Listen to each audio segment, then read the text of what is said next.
오늘은 소아 장내 기생충 치료 및 관리법을 알아보자. 장내 기생충이 생긴 아동은 전 세계적으로 수천만 명에 이를 정도로 흔한 질환이다. 다양한 기생충 종류 중에서 지렁이류와 요충이 대부분이다. 소아 장내 기생충은 연령과 상관없이 생길 수 있다. 하지만 14세 미만 아이의 아동에게서 기생충이 흔히 발견된다. 아이가 밤에 잠을 푹 자지 못하고 불편해하면 신경 써보자. 장내 기생충으로 인한 증상일 수도 있다. 소아 장내 기생충 치료 및 관리법 2일. 병원에 데리고 가기. 아이에게 기생충이 생긴 것 같다고 여겨지면 바로 병원에 데리고 가보자. 기생충은 한 번 생기면 없애기 어렵다는 속설이 있지만 사실이 아니다. 사실 장내 기생충은 생각보다 훨씬 더 일반적인 질환이다. 이미 생겼다면 올바른 방법으로 치료해야 하고 치료한 후에도 다시 생기지 않도록 예방책을 세워야 한다. 소아과에 가면 의사가 약을 처방해 줄 것이다. 하지만 약을 먹어도 기생충알까지 완전히 다 제거되지는 않는다. 따라서 처음 약을 먹고 2주 후에 약을 다시 먹어야 한다. 아이에게 기생충이 있으면 이 기생충은 다른 가족들에게도 있다. 다음과 같은 방법을 따라해보자. 가족 모두는 아침에 샤워해야 한다.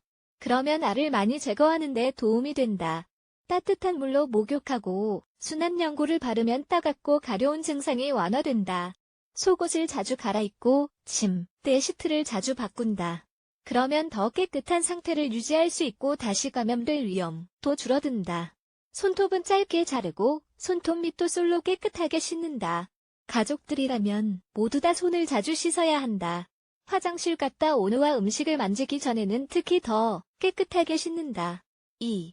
아이들이 어떤 음식을 먹는지 관찰하기. 기생충은 단 것을 먹는 것과 관련 있다는 이야기가 있다. 아이들에게 그렇게 단 것 먹는 것을 보니 기생충이 살고 있나봐 하는 이야기를 한 번쯤 들어보았을 텐데 결코 이것은 사실이 아니다. 그래도 아이들이 어떤 음식을 먹는지 신경 써서 지켜보자. 단 것을 먹는다고 해서 기생충이 있다고는 할 수 없지만 단 것은 아이들 건강에 결코 좋지 않다. 아이들이 먹을 음식은 균과 박테리아가 없는 물로 씻어야 한다. 먹는 음식을 오염된 물로 씻은 것도 아이들에게 기생충이 생기는 주요 원인 중 하나이기 때문이다. 아이가 무엇을 먹는지 주의해서 지켜봐야 하는 건 사실이지만 기생충이 생기는 첫 번째 이유가 음식에 있는 것은 아니다. 기생충은 주로 공원, 놀이터, 수영장, 화장실 변기, 장난감, 손톱에서 발견된다.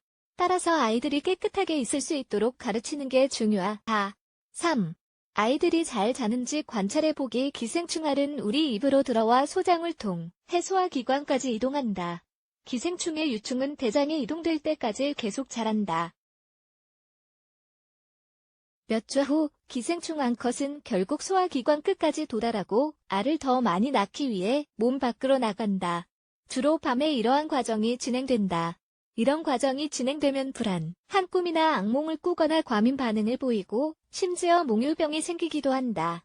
아이가 잘 자는지 관찰해보라는 이유가 여기 있다. 아이에게 이런 증상이 있으면 아이의 생식기, 특히 직장을 잘 관찰해보자. 대변을 관찰해보아도 기생충이 있는지 확인할 수 있다. 기생충이 있으면 대변에 작고 흰 점들이 있을 것이다. 결론. 이제 아이들에게 기생충이 있으면 어떻게 해야 하는지 이해했을 것이다. 기생충이 생기는 것은 정말 흔한 증상으로 기생충이 있으면 건강에 문제가 생길 수 있다. 그리고 불편함이 생길 것이다. 제대로 치료하지 않거나 병원에 가지 않으면 언제든 다시 재발할 수 있다. 아이들에게만 기생충이 생기는 것은 아니다. 누군가 한 명에게 감염되었으면 다른 가족들에게도 생겼을 가능성이 높다. 어쩌면 가족들 모두에게 생기기 때문에 우리는 더 빨리 알아차릴 수 있고 필요한 조치를 취할 수 있는 것인지도 모른다. 기생충을 제거한 후에는 집안을 위생적이고 깨끗한 상태로 유지하기 위해 노력해야 한다. 그래야 우리 몸에 기생충이 생기는 것을 막을 수 있을 뿐만 아니라 다른 가족들에게 다른 질병이 생기는 것을 예방할 수 있다.